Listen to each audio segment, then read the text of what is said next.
Assalamualaikum warahmatullahi wabarakatuh.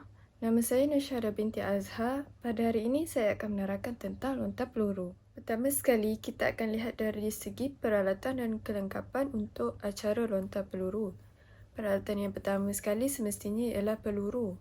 Bagi kategori melebihi 17 tahun, berat peluru untuk lelaki ialah 7.257 kg, manakala untuk wanita ialah 4 kg. Bagi kategori bawah 17 tahun, iaitu di peringkat sekolah menengah, berat peluru untuk lelaki ialah 5 kg, manakala untuk wanita ialah 4 kg. Bagi kategori bawah 15 tahun, berat peluru untuk lelaki ialah 4 kg, manakala untuk wanita ialah 3.25 kg. Perbezaan berat peluru ni penting untuk memudahkan lontaran bagi setiap peserta. Perbezaan ini dibuat mengikut keupayaan peserta dan juga mengikut peringkat umur. Peralatan dan kelengkapan yang kedua ialah gelanggang.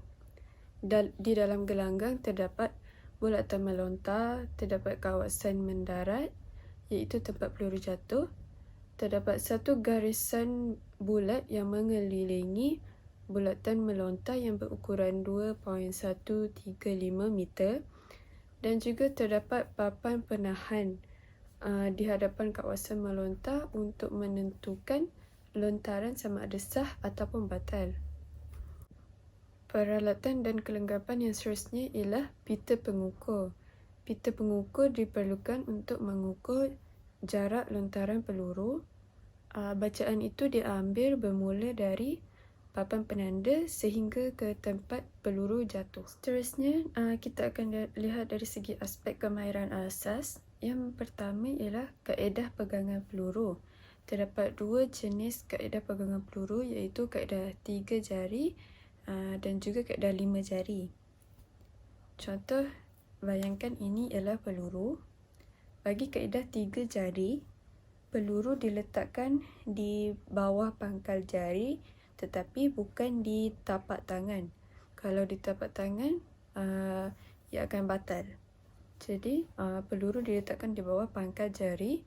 Ibu jari dan jari kelingking akan menyokong dan mengimbangi peluru tersebut.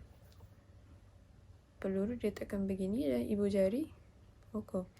Ini ialah kaedah 3 jari. Jari kelingking boleh dipilih sama ada hendak diluruskan ataupun dibengkokkan. Yang kedua ialah kaedah 5 jari. Bagi kaedah 5 jari, ibu jari dan jari kelingking akan mengimbangi kedudukan peluru. Jadi peluru dipegang begini. Peluru akan dipegang begini oleh kaedah 5 jari. Kaedah 5 jari disyorkan untuk pelajar-pelajar sekolah. Kemahiran asas yang kedua ialah persediaan. Bagi persediaan, peluru harus diletakkan di antara leher dan juga bawah dagu. Jadi peluru berada di antara leher dan bawah dagu. Ini ialah fasa persediaan. Seterusnya, kita akan lihat dari aspek teknik lontaran. Terdapat beberapa jenis teknik lontaran dalam acara lontar peluru. Teknik pertama ialah teknik berdiri. Bagi teknik berdiri dimulakan dengan berdiri dengan luas kaki dalam 30 cm. Sebelah tangan memegang peluru dan diletakkan di antara leher dan bawah dagu. Kemudian, siku tangan yang memegang peluru harus keluar dan mendatar supaya dapat 90 darjah. Kemudian, pusingkan tangan yang memegang peluru ke arah kanan dan tangan kiri dibawa menyilang ke arah kanan. Kemudian, tangan kiri bawa balik ke arah kiri dan tangan kanan diluruskan keluar untuk melontar peluru. Tangan kanan diluruskan mengikut arah lontaran peluru dan tangan kiri digunakan untuk mengimbangkan badan. Teknik yang kedua ialah teknik lontaran sisi. Bagi teknik lontaran sisi, peserta hendaklah berdiri dengan kaki selangkah ke belakang dari garisan tengah bulatan melontar. Kemudian tentukan kedudukan peluru sehingga selesa. Kemudian tangan kiri macam ni. Kemudian angkat kaki kiri. Kemudian letak balik kaki kiri dan pusingkan bahu ke depan. Bahu pusing ke depan. Kemudian luruskan kaki kiri dan bersedia untuk membuat lontaran. Kemudian pusingkan tapak kaki kanan dan angkat sikit tumit. Kemudian lontarkan peluru keluar. Teknik yang kedua ialah teknik membelakangi kawasan lontaran. Bagi teknik ini, peserta harus membelakangi arah melakukan lontaran. Kemudian bongkokkan badan dan juga lutut kanan. Kemudian kaki kiri diluruskan ke belakang. Angkat sikit kaki kiri dan turunkan berhampiran papan penanda dalam bulatan lontaran. Kemudian pusingkan bahu dan pinggang ke arah melakukan lontaran. Kemudian lontarkan peluru sekuat mungkin.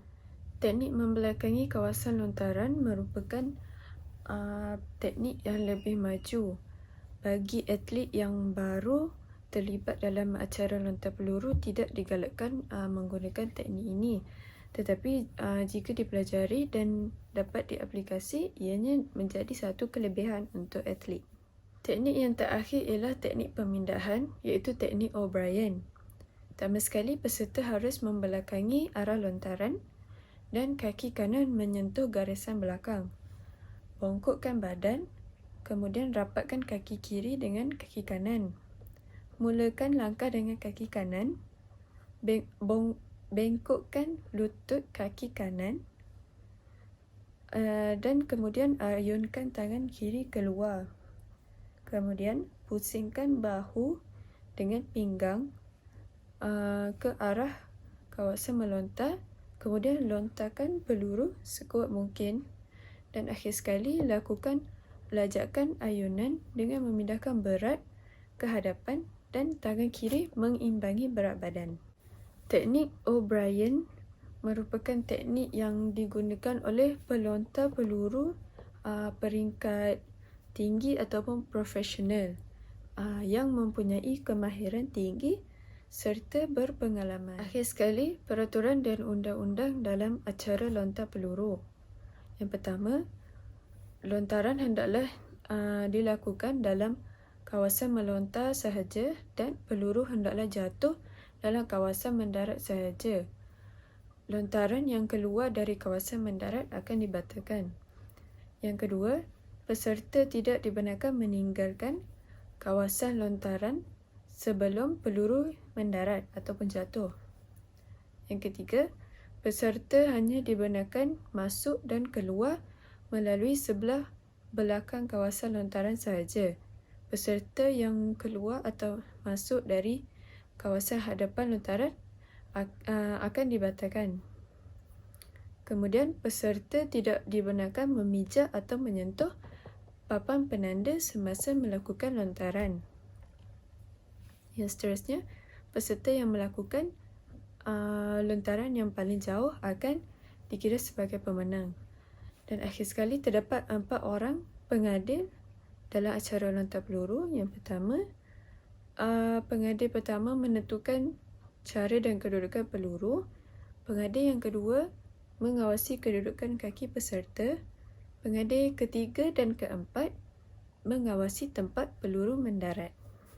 Sekian sahaja daripada saya. Terima kasih.